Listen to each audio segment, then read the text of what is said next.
Fala pessoal, tudo bem? Eu tô aqui de volta para mais um vídeo de dicas do Cartola, 27ª rodada de 2020 para vocês, e hoje trouxe um parceiraço meu que a gente tá aqui no espírito natalino. É o Scooby-Doo aqui, meu grande amigo, inclusive ele tava pedindo para vocês darem um like nesse vídeo e já se inscreverem no canal. Não sou nem eu que tô pedindo, mas bora pras dicas. Bom, pessoal, última rodada muito complicada, acho que talvez tenha sido a rodada mais zicada desde que começou o Cartola nesse ano. A gente ainda conseguiu se livrar em alguns pontos, acertamos o goleiro, o Diego Alves mesmo tomando 3 gols, como eu falei no vídeo, o Bahia chutava muito, cedeu várias defesas difíceis para ele, então ele conseguiu fazer uma pontuação bem legal para goleiro.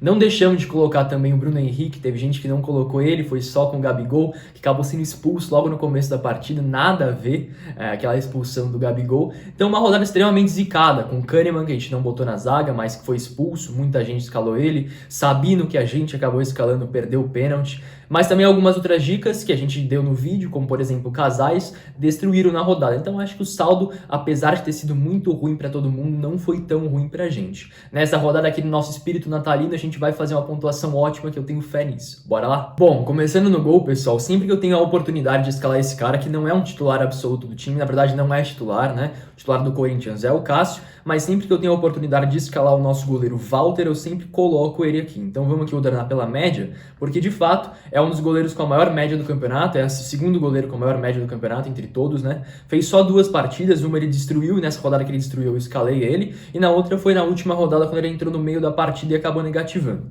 Eu confio muito no Walter, acho que esse é um confronto extremamente favorável para ele. Acredito que sim, deva ser ele o titular do Corinthians nesse confronto contra o Botafogo, porque o Cássio teve uma concussão na última partida, acho muito difícil que ele se recupere a tempo de jogar.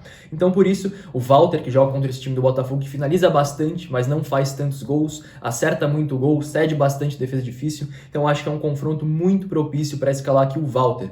Trago para vocês também um exemplo, que o Botafogo jogando dentro de casa já cedeu pontuações espetaculares para vários goleiros, e é o caso, por exemplo, do Tadeu, numa rodada que o Goiás jogando contra o Botafogo fora de casa, o Tadeu acabou fazendo mais de 20 pontos. Acredito que o Walter, que é um ótimo goleiro, para mim ele seria titular em grande parte dos times da Série A. No Corinthians é difícil pelo fator Cássio, mas acredito que ele possa ser uma ótima opção para essa rodada e a gente vai escalar ele. Acho que o Cássio também, se jogar, é uma boa opção. Esse ano não tá tão bem, mas quando joga, às vezes costuma ir bem, acho um confronto favorável, como eu falei. Mas, se você não quiser ir com o goleiro do Corinthians, indico também o Jean do Atlético Goianiense, que tem toda aquela questão de ser um batedor de pênalti e também é um cara que faz ótimas pontuações, principalmente jogando fora de casa. Jogando contra um Grêmio, acho que pode ser uma boa escolha também o Jean. Lateral aqui, pessoal, vamos dar 3 opções. O primeiro deles vai ser mais uma vez o Fábio Santos, lateral com a maior média do Cartola esse ano. Desde que voltou para o Corinthians tem feito ótimas atuações. Também tem a questão de ser o batedor de pênalti, a gente sempre gosta de indicar batedores de pênalti, por terem mais probabilidade de marcarem gols, né? Principalmente depois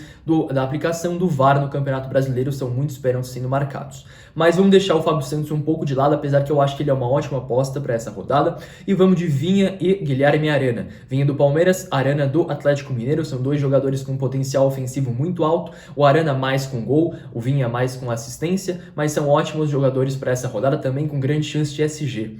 Contra o Bragantino, o Palmeiras jogando em casa, o Atlético Mineiro em casa também contra o Coritiba, que para mim é o time que está jogando o pior futebol do Campeonato Brasileiro atualmente. Então, tô confiando em Vinha e Guilherme Arana aqui nas laterais. Na zaga, pessoal, acho que tem um nome que está sendo bastante indiscutível para a rodada, por mais que eu não ache que ele seja tanta unanimidade, que não pontue tão bem sem o SG, sem às vezes fazer um golzinho lá na frente, mas acho que como tem muita gente escalando, não deixa de ser uma boa opção, e por isso vamos começar aqui nossa zaga com ele, vai ser o Gustavo Gomes do Palmeiras, tem uma média legal jogando dentro de casa, na Libertadores, na Copa do Brasil, no meio de semana ele fez gol de cabeça, é um cara com uma presença ofensiva muito forte, então a gente vai apostar aqui Gustavo Gomes para ser nosso primeiro zagueiro. Além dele, vamos dar uma ousada aqui nas apostas, indicando o jogador do Goiás, mas é o David Duarte, para mim ele é o principal jogador do Goiás nesse ano de 2020, jogador de linha, né, tirando o Tadeu, que a gente sempre indica, sempre escala. Acho o David Duarte um zagueiro muito bom, né, muito promissor, ele é da base do Goiás, se eu não me engano, é um jogador, o segundo zagueiro entre os prováveis com a maior média, então não deixa de ser uma boa opção. Consegue desarme, consegue ter uma boa presença ofensiva também, e acho que jogando contra o Sport, que para mim é o ataque mais inoperante do campeonato, pode ser uma boa chance de SG também. Mas não vamos de David Duarte, vamos apostar num retrospecto favorável do time do Thiago Heleno contra o oponente deles nessa rodada, o Atlético Paranaense jogando contra o Vasco em casa, não perdeu nas últimas últimas 14 partidas. São 11 vitórias e 3 empates até aqui. Tem aquele jogo icônico, acho que do rebaixamento do Vasco em 2013, que o Atlético aplica uma goleada contra o Vasco. Então são vários anos, várias partidas de vantagem do Atlético Paranaense contra o Vasco, que não vive um ótimo momento, é um time meio fraco ofensivamente, não se encontrou sob o comando do Sapinto. Então por isso, Thiago Heleno, que é o principal nome da defesa do Atlético Paranaense, vai estar aqui na nossa zaga. No meio de campo, pessoal, vamos dar mais uma chance aqui para Thiago Galhardo do Inter jogando contra o Bahia. É claro que ele caiu muito de rendimento desde a saída do Kudê, não conseguiu marcar nenhum gol desde então, mas eu acredito que por ele ser um meia jogando de atacante, de centroavante, né, seja sempre uma ótima opção para as rodadas. Nesse confronto aqui contra o Bahia, que é o pior time nas últimas rodadas do Brasileirão, não ganha já há muito tempo, vive uma crise enorme, demitiu o Mano Menezes, então acho que o Thiago Galhardo pode ser essa uma boa rodada para ele voltar a marcar. Costumava castigar o Bahia, fez boas pontuações contra o Bahia já nesse ano, no ano passado, então por isso vamos de Thiago Galhardo.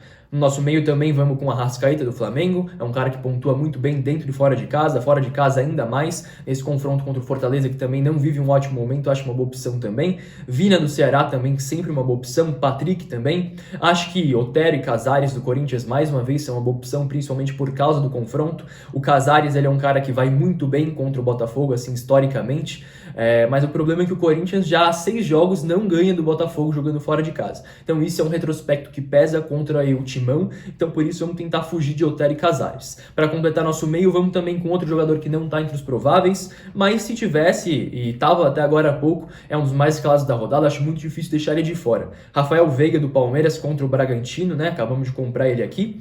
Depois a gente já vai avisando, vai vendo se tem mais notícias no decorrer dessa rodada, né? Antes de começar a rodada, na verdade, e aviso para vocês no Twitter se a gente mudar alguma coisa no nosso time. Passando aqui para o comando de ataque, pessoal, eu já vou escalar 2 jogadores que para mim não dão para deixar de fora do seu time nessa rodada, que são o Marinho e o Keno, porque são jogadores que além de fazerem bons jogos, marcarem gols, darem assistências, também pontuam muito bem sem a decisão, né? Que a gente sempre fala, buscando sempre essa regularidade aqui, principalmente entre os jogadores de ataque. Finalizam muito, sofrem muitas faltas, batem muito pro gol, né? Como eu falei. Então, Marinho e Keno já são presenças garantidas no nosso time nessa rodada, porque o confronto que eles têm também é bastante favorável.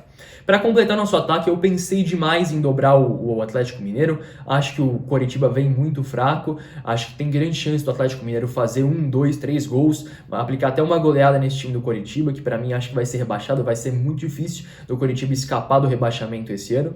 Mas, como são muitas as opções aqui para o ataque nessa rodada, a gente preferiu deixar de fora o Vargas, né? Que para mim é um jogador espetacular. Acho que está muito acima do nível no Campeonato Brasileiro. Tem grande chance de fazer gol, mas vamos com o Brenner para poder diversificar aqui mais o nosso ataque, porque vai que o Atlético Mineiro não consegue superar a defesa do Coritiba, que eu acredito que vai vir mais para se defender. Então vamos de Brenner, que também é uma lei do ex, ele foi emprestado no ano passado para o Fluminense, já marcou gol contra o Fluminense na única partida que ele jogou contra, então acredito que ele pode repetir essa atuação, fazer um golzinho, dar uma assistência e pontuar bem nessa rodada aqui para fechar bem o nosso ano. Acho que o Renato Kaiser também, para você dar uma diferenciada do Atlético Paranaense, é a principal esperança de gol lá do Furacão. O problema é que ele marca mais gol fora de casa do que em casa. Jogando contra o Vasco também acho que pode ser uma boa aposta para se dar uma diferenciada, assim como o Pedro também, que é um jogador espetacular, que dispensa comentário. Entrando no segundo tempo, ele resolve as partidas, faz gol, dá assistência, ótima opção também. Para comandar o nosso time, pessoal, pensei muito em escalar entre o Abel Ferreira e o Jorge Sampaoli. Acho que são os 2 técnicos com potencial de pontuar mais alto nessa rodada, mas vamos que dar uma diferenciada em relação às outras rodadas. Vamos de Jorge Sampaoli para essa rodada aqui. Acho que o Atlético Mineiro tem uma força ofensiva muito grande e também é muito forte em casa, apesar de ter caído um pouco nas últimas rodadas. Em casa ele consegue se manter bastante. Acho que pode ser uma ótima opção colocar o Sampaoli nessa rodada, por grande potencial de fazer gol e também conseguir o SG da defesa, o que impulsiona demais a pontuação do técnico. Já vamos logo aqui para o nosso capitão da rodada. Fiquei muito entre Keno e Marinho, acho que são 2 jogadores extremamente bons para o Cartola, como eu falei, mas vamos aqui de Marinho porque acho que entre o Keno e o Marinho, acho que o Marinho é ainda melhor nesse quesito de falta sofrida, de finalização de fora. Então, por isso, acho que o Marinho vai ser aqui nosso capitão para garantir sempre aqueles 5, 6 pontinhos, mesmo sem fazer gol. Bom, pessoal, essa aqui foi a nossa escalação. O time está confirmado para a última rodada de 2020. Espero que você tenha gostado do vídeo, espero que as dicas tenham te ajudado. Comenta aqui embaixo como que tá seu time, também pode perguntar qualquer coisa, dar qualquer sugestão, que eu tô sempre aberto e sempre escutando e lendo os comentários de vocês. Vou ficando por aqui, agora só em 2021 e aquele abraço.